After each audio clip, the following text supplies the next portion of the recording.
we're really creature of habits. We live our life in patterns. Those habits are based on our education, our cultures, our mindset, our trouble. Most of our habits are protections. Yeah. Culture as aspect is really important. It might be digging around and finding more deep down habits that people have. To be a parent, I feel like I have a tendency to reproduce the same pattern to my kids, and I really had to be intentional and think about what I was teaching them and what habits did I wanted to set for them as good habits. Welcome to the Inspired Living with Autoimmunity podcast, the podcast for high achievers who want to stay sharp, focused, and full of energy despite their diagnosis. With your host, National Board Certified Functional Medicine Health Coach, Julie Michelson, where Julie helps you take your power back from autoimmunity. And now here's your host, Julie Michelson.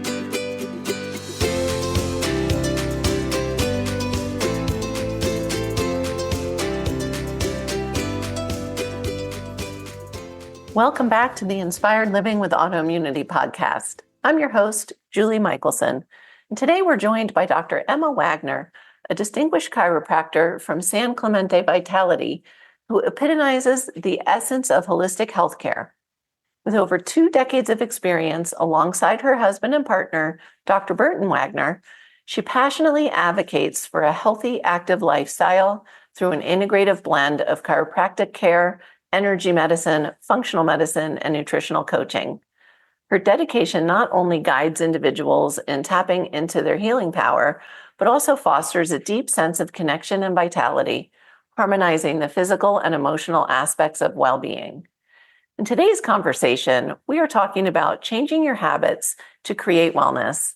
Dr. Emma gives us tips to get us back to our natural state, in touch with nature, which allows the body to heal. Dr. Emma, welcome to the podcast. Thank you, Julie, for having me. I'm excited to have this conversation here today with you. I am as well. And I would love just for listeners to get to know you a little bit. All of us seem to have an interesting journey into functional or integrative health. Definitely. Yeah. Would you share your history? Because your family has a traditional medicine background. So share with us a little bit of your journey. So my dad is a medical doctor. I was raised by a family that had that helping others and caring for others in mind. And my dad, from a very young age, took me to the hospital to do rounds with him, really wanting to get me interested in his practice. I never wanted to be a medical doctor. And when my parents divorced, my mom first met an homeopath doctor. And we started homeopathic care very early on, around age 10, 12. And it started becoming the normal in our house at that time when you feel a little bit off, you start taking care of yourself. And preventative care is really important in homeopathic. And then being in France, because I'm French, if you can hear the accent,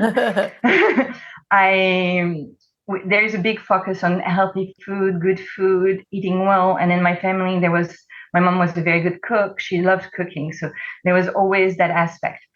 When I was 14 years old, I started having headaches, and naturally the homeopathic was not working. So I went to see my dad and I asked him, Dad, what should I do? And he's like, well, you should take some kind of Advil over the counter. It was a different name because it was in France, but sure.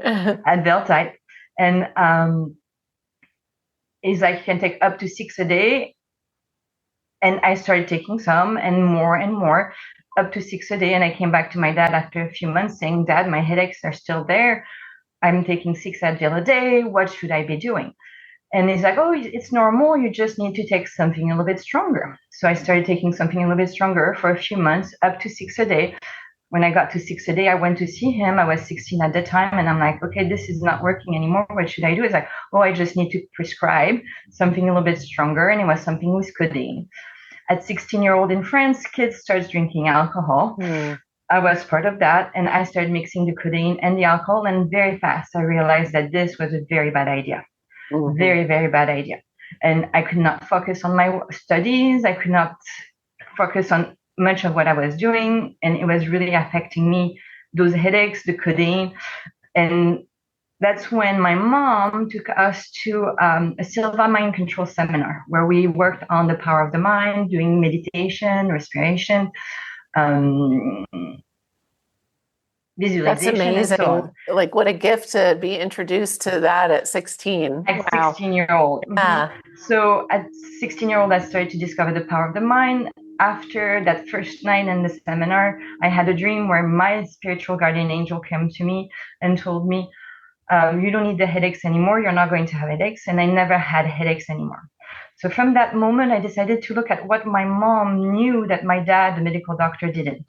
Yeah. And I started being very interested in that homeopathic medicine, in the power of the mind, in meditation, and astral traveling. And I started looking into energy healing. I did my first energy healing seminars when I was 18. That led me into chiropractic school when I was 21, moved me across the Atlantic Ocean, came to the US to study chiropractic in the US. And then when you start putting your finger into it, I feel like you're getting swallowed. Deeper and deeper. Yeah. It's a giant rabbit hole. Exactly. So I started looking at how nutrition affects us. I started looking at how emotions affect us, how to really connect the power of the mind. So my practice is very unique, and a lot of my patients appreciate that because I'm not just a chiropractor. I am a chiropractor that does a little bit of functional medicine, that does a little bit of emotional work, that looks at the power of the mind and the pattern that are stuck in the body, that looks at people's habits, that is able to look at really what the body needs to really function well, and how to encourage that normal function of the body, knowing that the base of chiropractic is to say that the body can heal itself.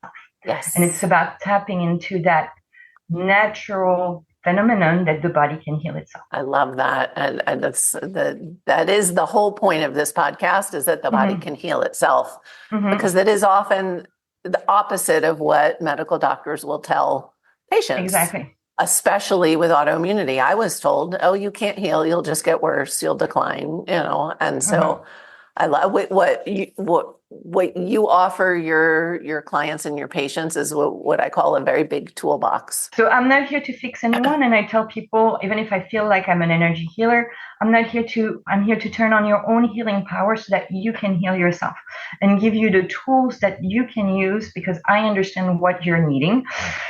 Right. And I'm going to assess, okay, you're doing this, that's right. But have you looked into that aspect of your being? And most people are very aware of 1, 2, or 3 aspects, but they might be missing a few different pieces of their own puzzle. I love that. And there's always, we all need the same things. It's just, that hierarchy of the individual of what do we need and what do we need now? I say all the time, I feel amazing, but I'm still on a healing. Like, I'm always like you in the rabbit hole learning new things, but sometimes I need to up level, different areas depending on what's going on in my life. So we're talking a lot about autoimmune disease on your podcast. And I think it's really important to recognize that, yes, when you have an autoimmune disease, your own immune system attack pieces, different parts of your body, and it can be the thyroid in Hashimoto's disease, it can be the bones in RA, there's a lot of different pieces that your body can attack because it doesn't recognize your body as its own anymore. And it's going to see your body as a strange entity. And so in my work, it's really important to reconnect the body and to reintegrate it as a whole, so that the body doesn't need to attack itself as much, or not at all. Correct. And I always say, and it's when you get to that underlying causes. And that's where the underlying causes is so important. Yeah, it doesn't matter which part of the body or which system. It's the same. We're human. We're all designed, yes, we're uniquely individual, and yet we're all designed as humans. So I know we have so many directions we could go in, but I want to talk a little bit about, because I know you're an expert in this area as well, habits and how habits can lead to things like autoimmune, or habits can help us heal and lead to health. So if you don't mind taking us in the direction of that world, I would So for love me, to. we're really creature of habits. Yeah. We live our life in patterns, and those patterns allow us to really like do our things every day the same way. And those habits are based on our education, our cultures, our mindset, our trouble, and most of our habits are protections. Yes. And it's very easy to create a habit to not have to think about how we got hurt in the past. Right. And maybe we got hurt going out, so we're not going to want to go out anymore, and we're going to make a lot of reasons not to go out anymore so that we don't get hurt every time we go out. So when we look at habits, we need to look at why do we create those habits? So are they educated, and our parents, as good as they are, and I always tell my kids myself, no charge for the bad habits they have got from me. Yeah. and I have a 19-year-old and a 22-year-old. It's hard to be a parent, and they're not born with a manual. Sure.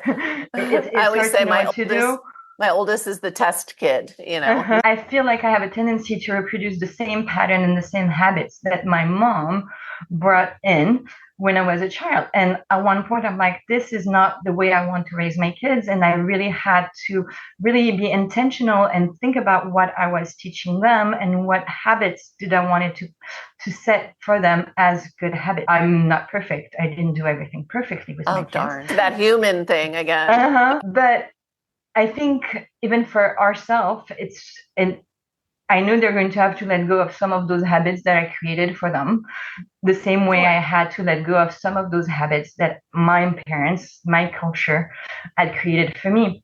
So it's interesting for me because I was born and raised in Africa. Then I moved to France for 10 years, and then I moved to the US for 10 years. So I see those three cultures, and I see the difference in how we are expected to function and to interact with each other in those three different cultures. Yes. So that cultural aspect is really important. And recognizing that it's not because McDonald's is what American mom give to their kids, and it's a comfort food, and it feels good to go to McDonald's, that it's actually good foods, and that it's a good habit to set for the kids, or it's a good habit to set for ourselves. Finding the strength to be like, okay, this is not serving my higher self, and this is not the direction I want to be creating. That's where, when we create habits, and when I help people create habits, I'm really interested in where the higher self wants. And what do you want to create out of your life? And it might be a very easy habit. It might be digging around and finding more deep down habits that people have. Like, we are talking about autoimmune disease. I have a client that came to me, and when I was asking her about the food she was eating, she's like, well, I make my own sourdough bread. And she has RA. I have had those clients. And for a while, I would leave her alone, because every time I would bring up the food and how I felt like the food was inflammatory in her system, and that food would create more inflammation, she's like, well, I do everything perfect. I even make my own bread. Right. So it was hard to get into that conversation with her, because she was kind of refusing to go look into that habit, because she was 100% sure she was doing everything right already. So after a few visits, when the trust started building and we're looking at other pieces of the puzzle, one day she arrived and she's like, my knees are so painful. I'm so inflamed. I feel so wrong. I told her, I'm like, are you ready? Let's test your bread, because I had a little bit of a bread with, our sister had brought me some bread. Or she had brought me a big piece of bread, and I'm like, this bread that you're eating is not good. Yeah. I could tell, I could feel it in my body. She had gifted me a piece. So I'm like, we need to talk about this bread, and you have to stop it. And she's like, well, I'm ready to take more medication from our RA. I'm just feeling so bad. I'm like, before you do take the medication, stop the bread. Within 3 weeks, our inflammation reduced 80%. Yep. So no surprise here, but I love. I understand that it doesn't surprise you. I love. I had a client. I joke because often I say to clients, you didn't get in this condition of health or lack of health overnight, and healing this is going to take time. And my quickest hit ever was with a client who also happens to be a friend. But now, and almost same story, except that she had RA and ulcerative colitis. Yep. And it was the same, but I bake and I make my own bread and we eat really healthy. She was eating very little protein, real food, whole food. And sure enough, she's one of the few people that I can go to her house for dinner now because she still bakes, but she does not bake sourdough bread with gluten anymore. And you have to understand that the flour itself is the problem. Right. And you can find better flour. Yes. But you need to be very intentional because it's hard to find those flours that are good. Yes. And it's not about the sourdough bread. It's about the flour it's cute because she has a bag of flour from Europe. She wants to try that she's had for like 6 months or so. Awesome. Because she doesn't want to, it's like she wants to try it, but at the same time, she feels great. Why would she want to rock the boat?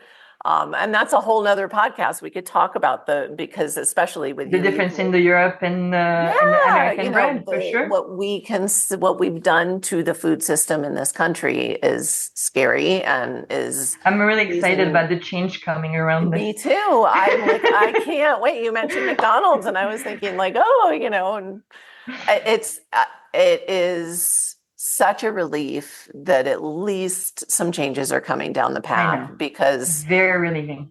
Bad trajectory. And again, when we know that things are so much healthier in Europe and other countries where they haven't adulterated their food system, it's not like we don't know what to do, right? Mm-hmm. Like, let's just let food be food again and we'll all start to heal. Yes, exactly. Yeah. A patient of mine was telling me that in the town next door in Laguna Beach, California, they're putting all their 5G tower on their water tower. So all the water is getting irradiated by those 5. And we know, I like homeopathy a lot. I really believe in the power of the water to hold resonance and to hold vibration. Oh my gosh. And I'm thinking about those. I don't know where anywhere else in the country they're putting those 5G tower, but if in Laguna Beach they're putting in the water, those 5G tower on top of that water tower, it's going to create so much disease in the population, and people are going to be like, but I eat healthy, I do everything I need, I drink water, and water should be healthy. Oh no, I would drink water out of plastic before I would drink that water. That's for sure. Something. It's saying something, right? So wow. Yeah. It's really understanding our environment and understanding how an environment is affecting us and why it's affecting us. Yes. And what are the key, and testing what are you reactive to in your environment? Because when in autoimmune disease, I think the environment is really key. And I think parasites is really key too. And looking at that parasite load to see if there is any of it. Well, and the internal environment. Yeah. The stress, and I know you work with all of that as well. Which, like you were talking about, sometimes we need to really dig deep to get to, where does this habit come from? I love that you said, and I want to just highlight, all of our habits are stories, those tapes that run in our head. Like you said, we're protective, especially as kids.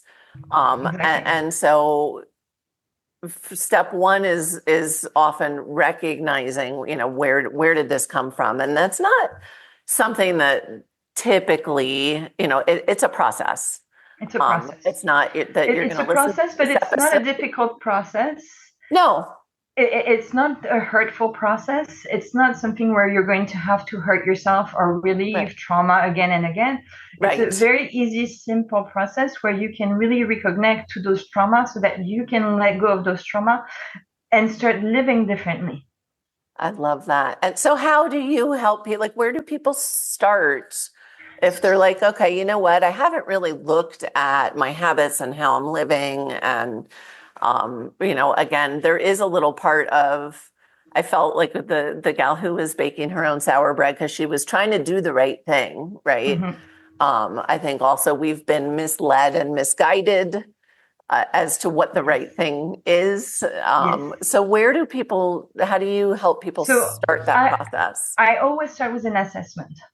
Okay. And I find that I am able to read people through what they're saying, through what they're doing, to how they explain. It's a little bit of NLP, neuro-linguistic programmation, where I'm able to see, I feel like people tell you what's going on, but they tell you in a normal way, and they tell you like this is normal for them. Right. And if you're able to hear that normal that is not normal. So I'm going to give an example because I had that happen with my husband yesterday in the car. My husband sometimes denies that he is losing energy, and he doesn't want to recognize that he is losing his energy. And so, and as soon as he drops energy, he's going to make a story about it. I didn't do it. I didn't lose my energy. It's just this happened. Yeah. And so yesterday was very intense, very, I saw it happening. And in the moment, I'm like, see what you just did here. You denied your loss of energy. And by just like dismissing it because he didn't want to, it's really hard to recognize that you're doing something that hurts yourself. Right. Sure. Because we're not intentionally hurting ourselves. It's not intentional. And as soon as you recognize it, you're able to change it. Ah, there's the key. There's the key. But first you have to recognize it. And you have those protective mechanisms that is going to make you make a story about it so that you don't really recognize. So somebody like me, probably somebody like you, are able to just feel it, look at it, and tell you, look at what you're doing here. Right. Yeah. And as soon as you're looking at it and you're like, wow, I'm aware of it, I acknowledge it. Yes. I can change it.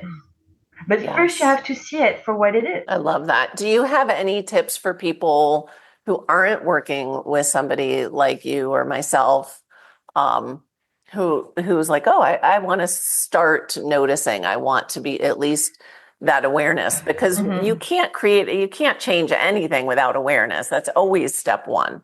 Yeah, for me, journaling is a very good step for people to start looking at what their pattern, automatic writing.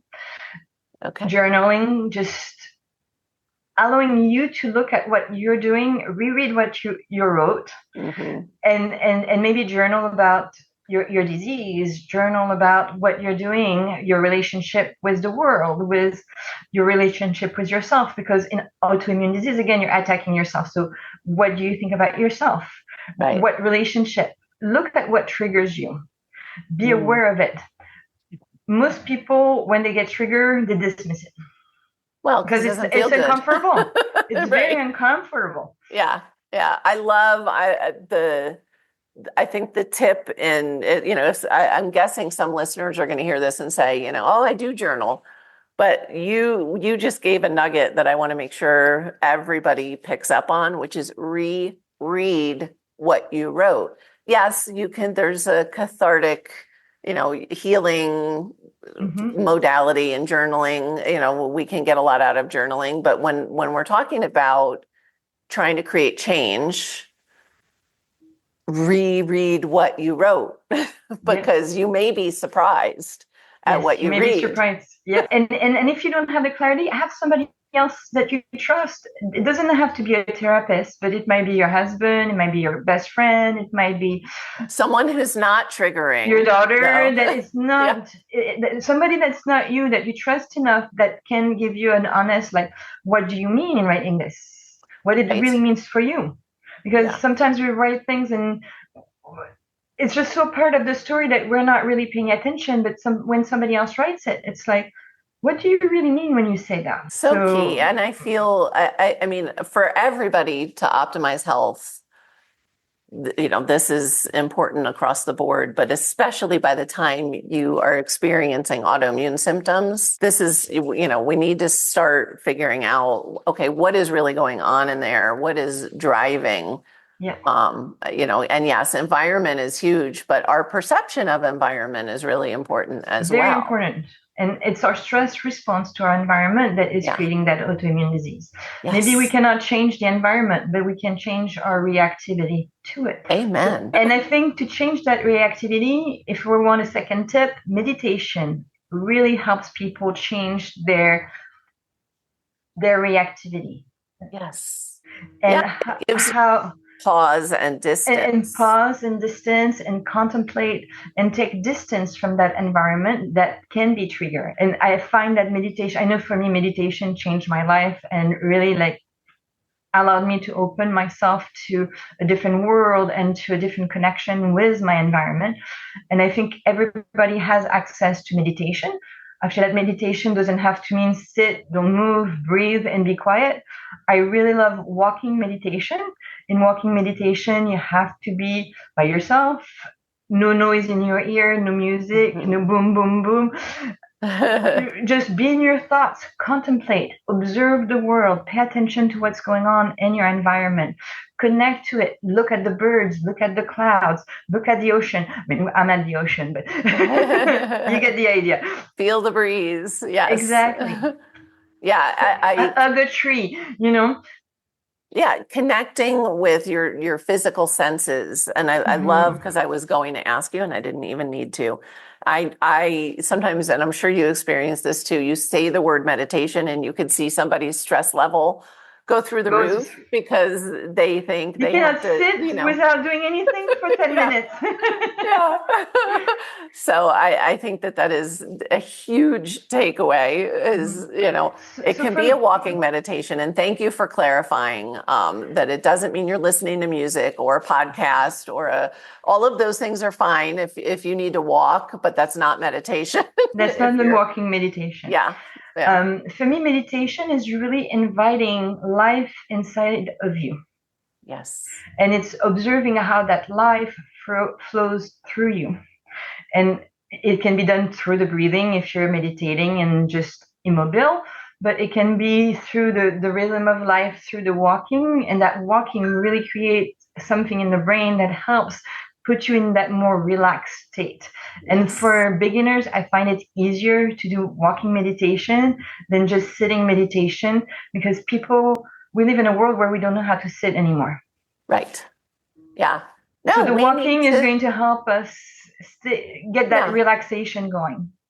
Well, and I love that, if some listeners may feel like, oh my gosh, we're jumping all over the place, but really the thread is if we were to get back to how humans were designed to live, it's, and we live in a modern world, so we have to take steps to compensate. We have to compensate for the 5G on the water tower. We have to compensate for the constant input in our food. Of, the food, how messed up our food system is.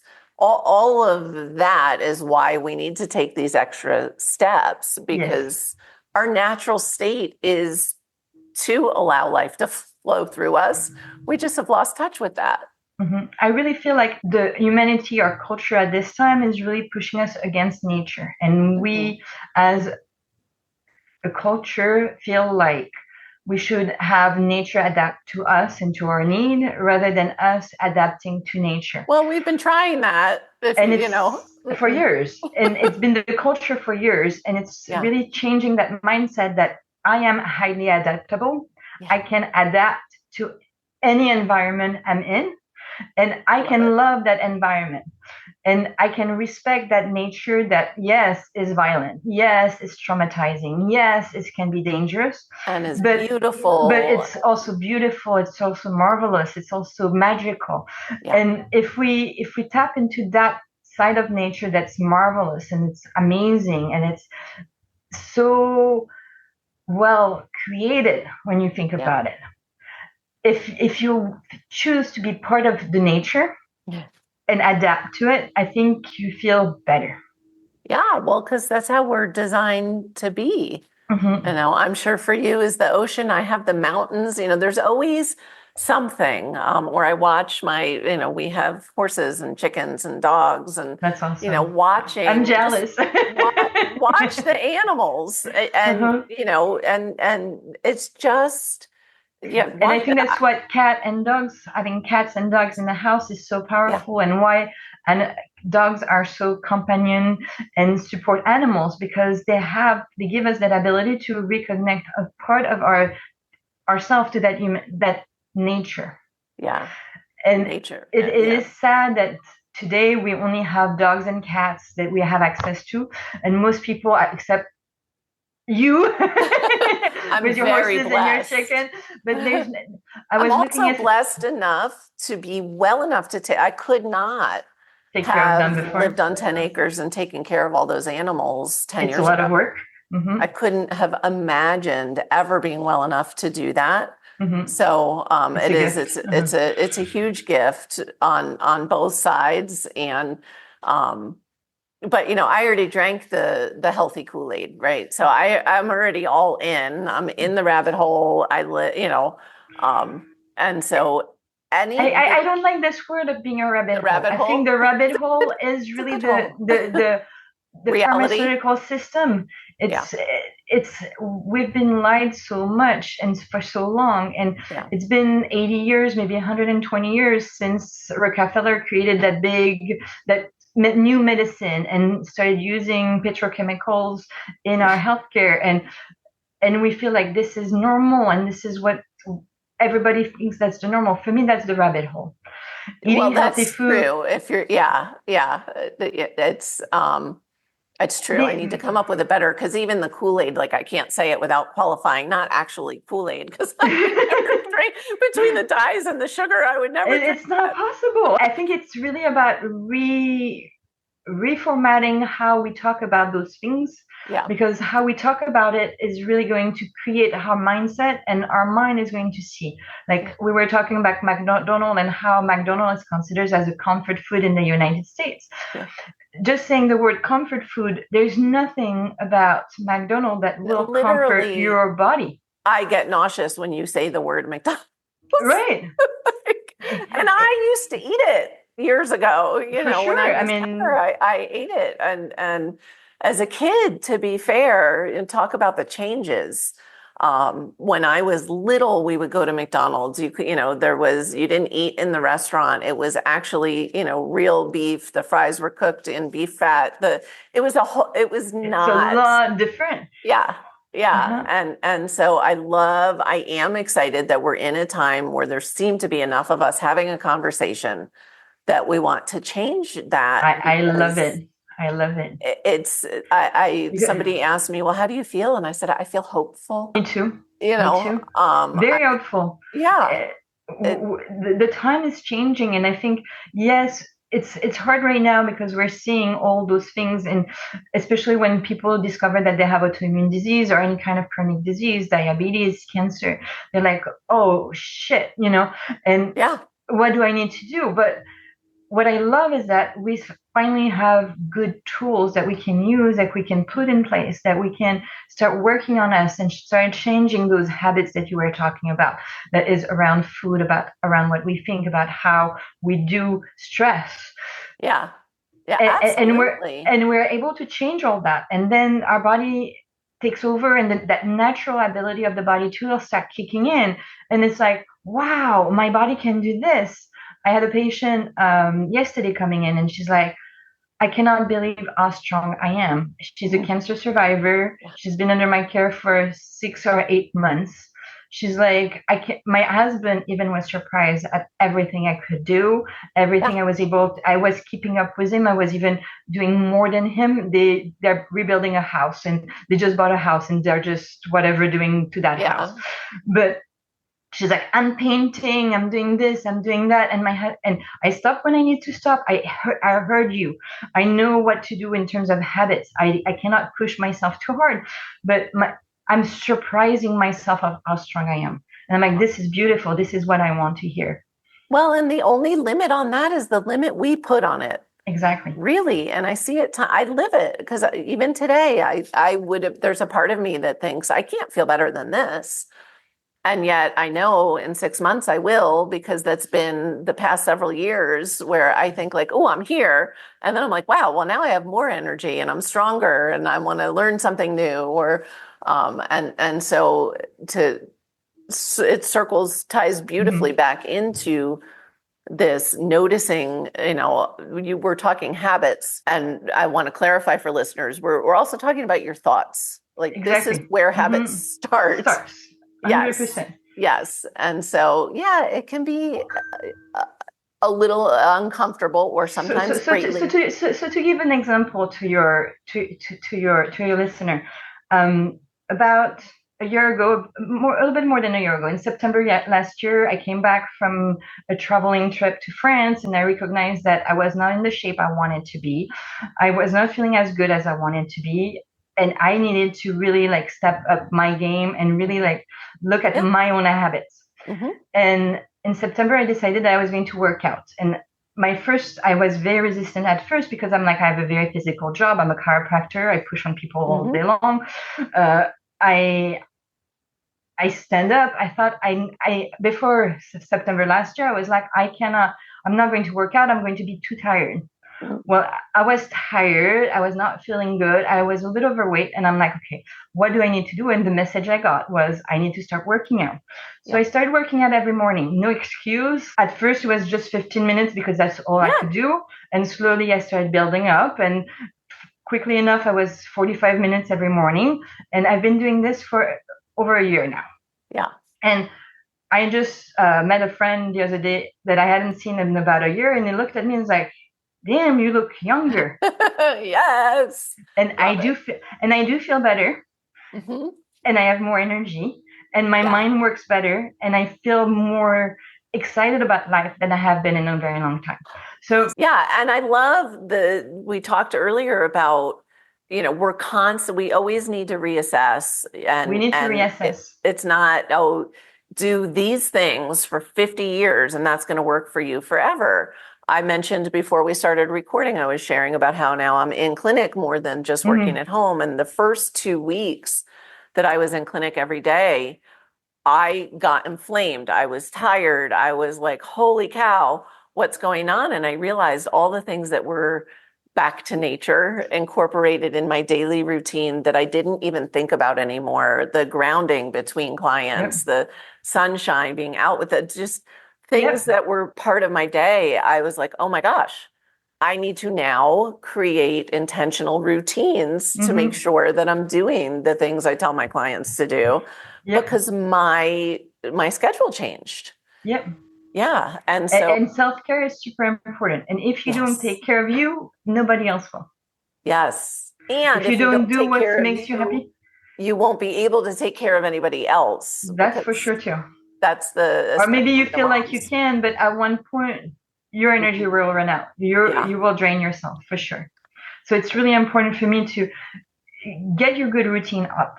To know what you need. Is it a walk on the beach? Is it a walk hugging a tree? Is it spending some time, 20 minutes outside, outdoors, something I recommend all the time for people. I think people need that sun, and that sun feels so good on our skin. And 20 minutes is enough. If you can do it in the morning and get sunlight in your eyes, even better. I personally like it at lunch, but that's a different story. But figure out what works for you and try it. Give yourself enough time to adapt to it. Because yes, at first, if you're used to being sitting all the time, and I recommend that a lot, is having a stand-up desk. At first, standing up throughout the day is going to feel weird, and your back is going to react differently, and you might need to stretch a little bit more because you decide to shift from just being a sitting position to a standing position sometimes during the day. But learn what your body needs. Pay attention to what your body needs. And I know we live in a society where we're not taught that from a young age. Unfortunately. I think it would be a normal basic course in elementary school, where what does your body needs? What do you need to do every day to feel good? And go experience doing it and see how it makes you feel. Absolutely. And you had said it earlier too, but this listening to our body, which most people, by the time they find you or me, they're not listening. They haven't been listening. They don't want to feel the hurt. They, all the things. They don't trust their body anymore. A lot of them don't trust their body anymore, especially in autoimmune disease, because look, my body, every time it's hurting me. Right. And I don't understand why it's hurting me. But it's because it's giving you information and you're not listening. 100%. But I want to add to yes, listen to your body, but you said it, and I want to highlight again, there's a difference between resistance in doing something new and actually having your body tell you this is not for me. So it's like, okay, give yourself time to adjust to the new habit and listen to your body, really discern what's really going on here. Yeah. And if you're doing something that you know is really good for you, and maybe you decided to just start drinking more water, or start exercising a little bit more, or having better thoughts and rephrasing some negative pattern that you have and that you're saying to yourself, saying I am love, for example, is a really good pattern and a really good habit in my dictionary. So when you start doing this, start doing it regularly. Give yourself a chance to see what is going to be brought up by that new habits. Yeah, it's amazing. We could talk for hours and hours and hours. But I promised you I would honor your schedule. So you've already given us so many amazing tips, but we're at the point of the podcast where you could repeat something or say something new. What is one step that listeners can take starting today to improve their health? I don't like that question because because everybody is different. And something that might work for your neighbor might not work for you. So it's listen to yourself. Look at what is it that you feel you need to. What is your higher self really wanted you to do, and go do that. Ask yourself what makes you alive, and go do something that makes you alive. Love that. That's amazing advice, and it's essential for everybody, and actually something that so many listeners need to hear. Because we have to relearn oh my gosh, what about me? What about me? Yeah. And make yourself your VIP. It's okay to be a very important person. Yes. It's okay that you're the center of your universe. Yes. It doesn't mean that you don't care about anybody else, but you're VIP in your own world. I love it. Be your own VIP. Be your own VIP. Amazing. Dr. Emma, thank you so much for joining us today. It was a pleasure talking to you today, Julie. For everyone listening, remember you can get the transcripts and show notes by visiting inspiredliving.show. I hope you had an amazing time and enjoyed this episode as much as I did. I'll see you next week. Thank you for listening to Julie Michelson's Inspired Living with Autoimmunity. Did you enjoy this episode? Please like, share, and subscribe wherever you listen to podcasts. If you'd like to get a transcript of this and every other episode, just head on over to inspiredliving.show or click on the link in this episode's description. There, you can also find everything we discussed in this episode, including links and information about our guest. You can even send in your questions to be answered by Julie in a future episode. That's inspiredliving.show. Until next time, this is Julie Michelson's Inspired Living with Autoimmunity podcast, helping you take your power back.